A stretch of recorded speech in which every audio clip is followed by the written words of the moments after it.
There is a piece of bone in Israel that is small enough to close your hand around. It is the left half of an upper jaw with several of its teeth still seated in it. No skull, no face, just the part that holds the teeth. It came out of a cave on the western slope of Mount Carmel, a place called Misliya, in 2002. And by every measurement anyone has been able to take of it, it belongs to a modern human, to us. The problem is the date. In January of 2018, a team led by Israel Hershkovitz published its age in the journal Science, between 177,000 and 194,000 years old.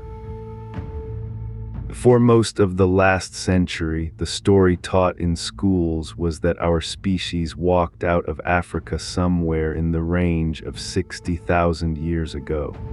This jaw is roughly 3 times older than that, and it is already sitting outside Africa. And here is where almost every version of this story goes wrong. The headline says the textbook was wrong. The headline is the wrong lesson. Because there are 2 kinds of evidence in this story, and they answer 2 completely different questions. Fossils tell you who was there. Genomes tell you who left descendants. Those are not the same question, and the answer to one is not the answer to the other. Misliya proves that people like us stood outside Africa nearly 180,000 years ago. The genetics says just as clearly that essentially nobody alive today comes from them. So this is not a story about a great migration. It is a story about a long series of departures that went nowhere, and about the difference between being present and being an ancestor. Misliya Cave sits on the western face of Mount Carmel, above the coastal plain of what is now northern Israel. It is not much of a cave anymore. Most of the roof collapsed long ago, so what remains is a broad rock shelter, open to the light, with the old floor sealed under rubble. Underneath that rubble, layer by layer, is a record of people living there: fire, stone tools, butchered animal bone, and in one of those layers, a jaw. The first thing to establish is what it is. And this part is less contested than you might expect. The teeth are the argument. Teeth are the most durable and most diagnostic part of a human skeleton, and the shape of the crowns and roots differs in consistent ways between our lineage and the Neanderthal lineage. The team ran the fossil through micro-CT scanning and built virtual models of it, then compared it against modern humans, against Neanderthals, and against earlier fossils from Africa. It sits with us. It does not carry the distinctive Neanderthal package. Not a perfect match for a person walking around today. Nobody claims that, but on the modern human side of the line, and clearly so. The second thing to establish is when, and this is where the work gets careful, because a single date from a single method is worth very little, so they used several independently. The first is a combination of uranium series and electron spin resonance, run on the enamel of a tooth. Enamel takes up trace uranium from the ground after burial, and that uranium decays on a known schedule, while radiation damage accumulates in the crystal structure at a measurable rate. Put the 2 together and you get an age for the tooth itself. The second is laser ablation dating of the dentine, the softer tissue under the enamel, burning off microscopic amounts and reading the uranium and thorium in each spot. The third is dating the crust of carbonate that had grown onto the jaw where it lay, which gives a minimum age because the crust cannot be older than the bone it is stuck to. And the fourth is entirely separate from the fossil. It is thermoluminescence run on burnt flint. When a piece of flint sits in the ground, it slowly absorbs background radiation and stores it. Heat it in a fire and the meter resets to 0. From that moment it starts filling again. Heat it in a laboratory, measure the light it gives off, and you can read how long it has been since the last time it sat in someone's hearth. The flints closest to the jaw give a mean of about 179,000 years, with an uncertainty of roughly 48,000 either way. Widen the sample slightly, and the mean is about 185,000. Across the whole sequence at Misliya, 23 thermoluminescence dates run from about 212,000 years down to about 166,000. The layers agree with each other and they agree with the fossil. The published figure is 177,000 to 194,000 years at 95% confidence. Now the honest part, this is contested. Later in 2018, Warren Sharp and James Paces published a comment in Science arguing that the uranium series data had been read wrongly, and that those particular measurements support only a minimum age, somewhere around 60 to 70,000 years, rather than the much older figure. Hershkovitz and his colleagues responded in the same issue, holding to roughly 185,000 years, and leaning most heavily on the thermoluminescence dates from the burnt flints, which do not depend on uranium chemistry at all. That exchange has not been fully settled to everyone's satisfaction. The weight of opinion has stayed with the older date, mostly because the flint dating is independent and the layers are internally consistent. But you should know the argument exists and that a careful person can still doubt this. Let's put a person in that cave and be clear about what we are doing. Kesh is a device. There is no name attached to the Misliya jaw and there never will be. But somebody wore those teeth and it helps to say so out loud. Kesh's world is not a frontier. That is the first thing to understand, and it is the thing the maps get wrong. There is no line on the ground where Africa ends. The Nile Valley, the Sinai, the corridor up the Levantan coast, for an animal that walks, it is one continuous landscape with the same rivers and the same game moving through it. Kesh is not leaving a continent. Kesh is following a valley. Nobody in this story ever decides to leave Africa, because Africa is not a thing anyone in this story has ever heard of. What Kesh has is technique. The stone tools in the Misliya layers are early Middle Paleolithic, and they include the Levallois method, which is not a tool but a plan. You take a lump of flint and you spend a long time preparing its surface, striking off flake after flake that you do not want, shaping the core into a dome. None of that work produces anything you can use. Then one strike at one angle at one prepared point, and a single flake comes away with the finished shape already on it, an edge, a point, exactly the thing you were building toward the whole time. That is a mind working several steps ahead of its own hands. It is a plan held in the head through 20 minutes of labor that pays nothing until the last blow. These are not people scraping by on instinct. You swear analysis of the Misliya tools shows a whole range of jobs: cutting, scraping, working hide and plant and bone.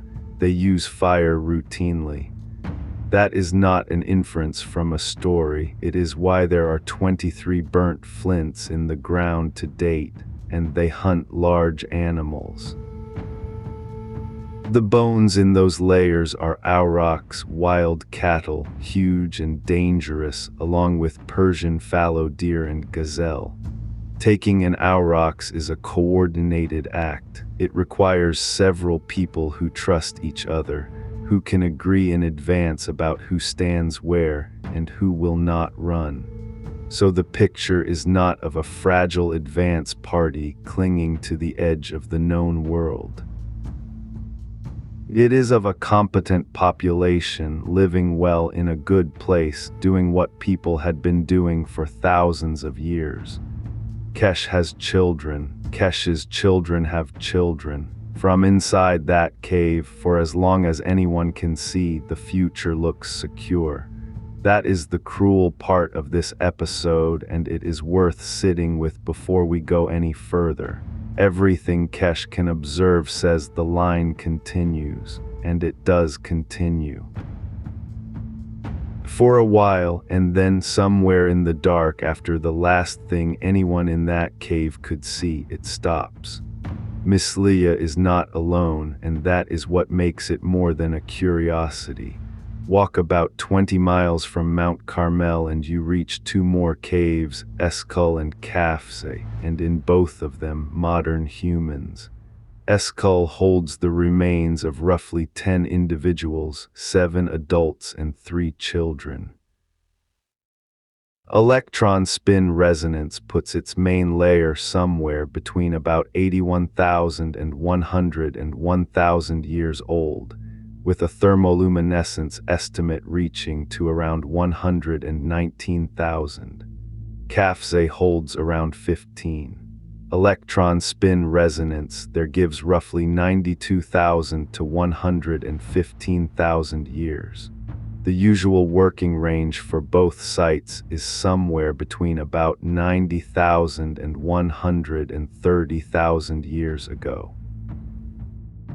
And these people are not just present, they are doing things we recognize. Several of the bodies at both sites appear to have been deliberately buried. At Kafse, one individual, a young person, catalogued as Kafse 11, was laid on the back with the legs bent to one side and both hands placed beside the neck, holding the antlers of a deer. There are marine shells at both sites, naturally perforated, carried inland, some of them apparently strung. There is ochre. Somebody walked to the coast, picked up shells because of how they looked, carried them home and wore them. That is symbolic behavior in the Levant more than 90,000 years ago, and then they are gone. In the layers above them, in caves across northern Israel, Kebara, Amud, Ein Kashish, the human remains dated to between about 70,000 and 54,000 years ago are Neanderthal. Not modern humans with Neanderthal features, Neanderthals. The Levant does not go from us to more of us, it goes from us to them. Why is genuinely unsettled? The most common explanation is climate. The Levant swings between African conditions and European conditions as the ice ages breathe in and out, and when it swings cold, the Neanderthals push down and the population adapted to warmth does not hold. Whether there was ever direct contact, competition, conflict, we do not know. There is no evidence of a fight. There is only a sequence of layers in which one kind of person stops appearing and another kind starts. Then there is Greece, and here we have to be more careful still.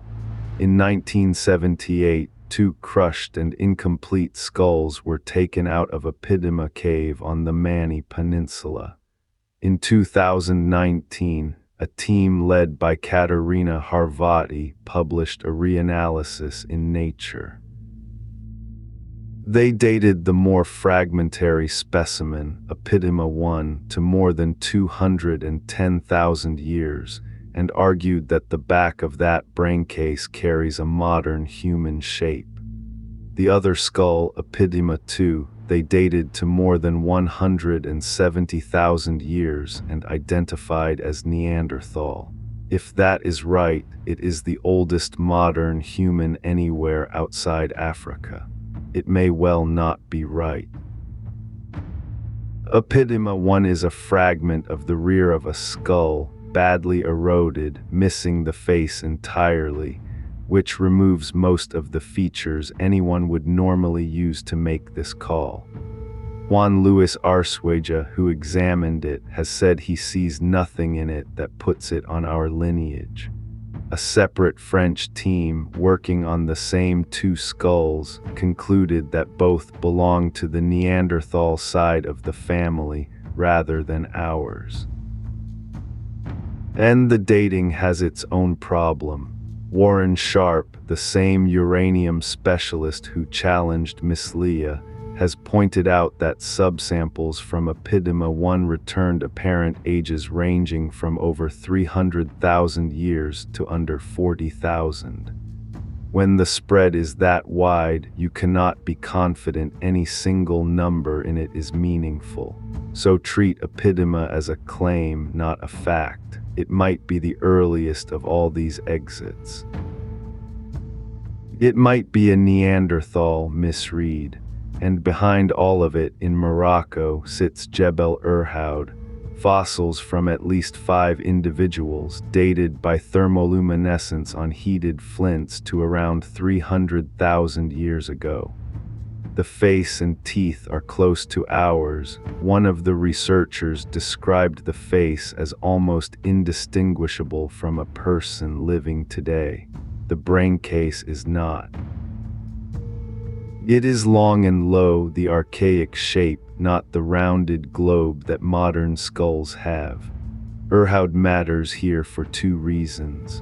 First, it is in the far northwest of Africa, and the earliest fossils of our kind turn up right across the continent. Irhoud in Morocco at about 300,000 years, Florisbad in South Africa at around 260,000. Our origin is not a single cradle, it is continental. Second, and more usefully, not everyone agrees Irhoud should be called Homo sapiens at all. And that disagreement is the honest heart of the whole field. Being modern is not a switch that flips.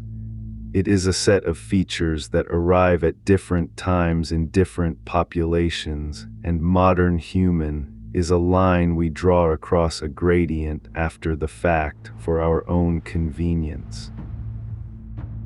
Now change the instrument and watch the answer change with it. Everything so far has come out of the ground. Bones and stones can tell you that someone stood in a particular place at a particular time. That is all they can tell you. They cannot tell you what happened next. Genomes can. A genome is a record of survival, because the only DNA that exists today is DNA that was passed on, generation after generation, without a break.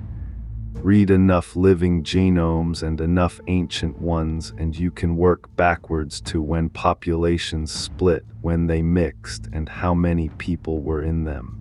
And when you do that for everyone alive outside Africa, you get an answer that is startlingly narrow.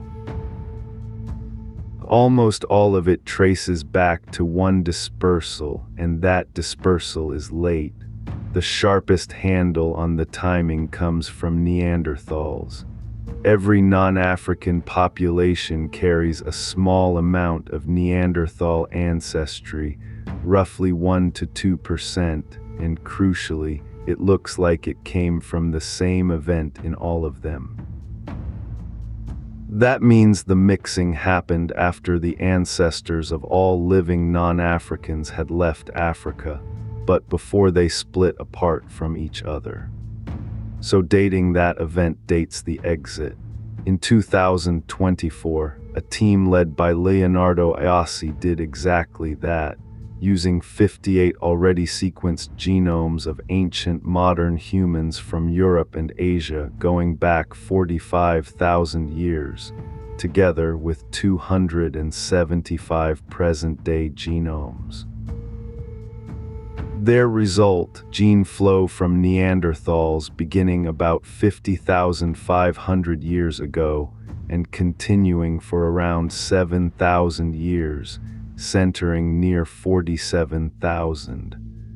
One extended period of contact fits the data better than a scatter of separate encounters. The same year, another team working on the oldest modern human genomes yet recovered, from Ronnies in Germany and Zlady Kun in Czechia, both around 45,000 years old, narrowed the shared Neanderthal mixing event to between about 45,000 and 49,000 years ago, tighter than the previous estimate of 52 to 57,000. And they drew the conclusion that this episode is really about the ancestors of every non-African whose genome has been sequenced were still sitting in one common population about 45,000 years ago, which means that modern human remains from outside Africa older than 50,000 years belong to different populations, not our ancestors, other people. So what happened to the earlier exits? Genetically, almost nothing. In 2016, a study led by Luca Pagani reported a trace, around 2% of the genome of people in Papua New Guinea, possibly inherited from an earlier expansion out of Africa around 120,000 years ago. It was the one real candidate for an old wave leaving a mark on the living. The two other major studies published the same year looked for the same signal and did not find it. And in 2025, a reanalysis of Papua New Guinean genomes concluded that the pattern is better explained by a severe population bottleneck and slow growth than by any ancient admixture, that a small early contribution cannot be ruled out, but is no longer needed to explain what we see. That is roughly where the field sits. The earlier waves left at most a whisper, except for one strange and beautiful exception. In 2016, Martin Kuhlwilm and colleagues were reading the genome of a Neanderthal from the Altai Mountains in Siberia, and found something that should not have been there, a contribution from a modern human population, one that had split early from the ancestors of everyone alive today, dating to roughly 100,000 years ago. The same signal is absent from the Denisovan genome and absent from the two European Neanderthals they checked. Read that carefully because of what it means. Around the time of Eskol and Kafse, a population of modern humans was outside Africa, met Neanderthals, and had children with them. Those modern humans have no living descendants. Their line ended. But a piece of them went sideways into a Neanderthal population and traveled east across Asia inside somebody else's genome, and that is the only reason we know they existed at all. They are not our ancestors. They are our relatives, preserved as a stain in the genome of a species that also died out. Here is the distinction the whole story rests on, and it is a distinction we are bad at making. To be present is to be there. To be an ancestor is to have your line reach the present unbroken. The second is enormously harder, and it is almost entirely outside your control. Almost every human population that has ever existed is in the first category and not the second. That is not a failure. It is the ordinary outcome. The evidence for this is not limited to the deep past. Consider two of the oldest modern human genomes ever recovered in Europe. The individual from Zlady Kun and the individual known as Os1 from Romania, both real people, both unmistakably modern humans, both living in Europe. Neither has any detectable descendants. Their lineages simply end. And then from the same era, the people from Misliya Cave in Bulgaria, who do have living descendants, and not where you would guess. Their closest genetic connections run to East Asia and to the Americas, not to the Europeans living above them today. Same continent, same span of centuries, same species. Some lines carry forward and most do not, and there is nothing visible in the bones that tells you which is which. Which brings us back to Mount Carmel and to a person who left one piece of an upper jaw. Kesh is outside Africa about 180,000 years ago. Kesh has fire, planned tools, cooperative hunting, and a landscape full of game. Everything about that life reads as a beginning, but it is not a beginning. There is no descent from Kesh to anyone reading this or watching this. What Kesh represents is not the start of the human occupation of the world. It is the first of several attempts that did not take, and that reframes the whole question. The interesting thing was never whether people could get out of Africa. Clearly they could, repeatedly, easily. It is not far and there is no barrier. The interesting question is why it kept not working. Why a competent population with good tools and good hunting in a rich landscape ends up as a single fragment of jaw and nothing else. The likely answer is nothing dramatic. Small populations are fragile. A run of bad years, a colder swing in the climate, a valley that dries out, a group that drops below the number it needs to keep finding partners, and a lineage that had been going for thousands of years ends, and no one in it ever knows that it has.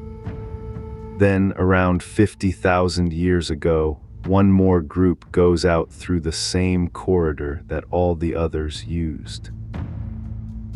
Nothing in the archaeology says they were better. There is no new tool that arrives and explains it. As far as anyone can tell, they went at the right moment and the door stayed open long enough. Everyone outside Africa today is descended from that group. Every population in Europe, Asia, the Pacific, Australia, and the Americas. Roughly 7 billion people out of one dispersal that happened to land. And the earlier ones are not failures in any sense that would have meant anything to them. Kesh lived a full life on a hillside above the sea, in a place worth living, and did nothing wrong. The line did not fail because of a mistake, it just did not continue, which is what happens to almost every line. We tell the story of our species as one long advance because we are standing at the end of the one thread that made it, and from here it looks like a road. It was never a road. It was thousands of threads going out in all directions across hundreds of thousands of years, and nearly every one of them stopping. We are not the destination those people were walking toward. We are the one accident that kept going, and a small piece of jaw on Mount Carmel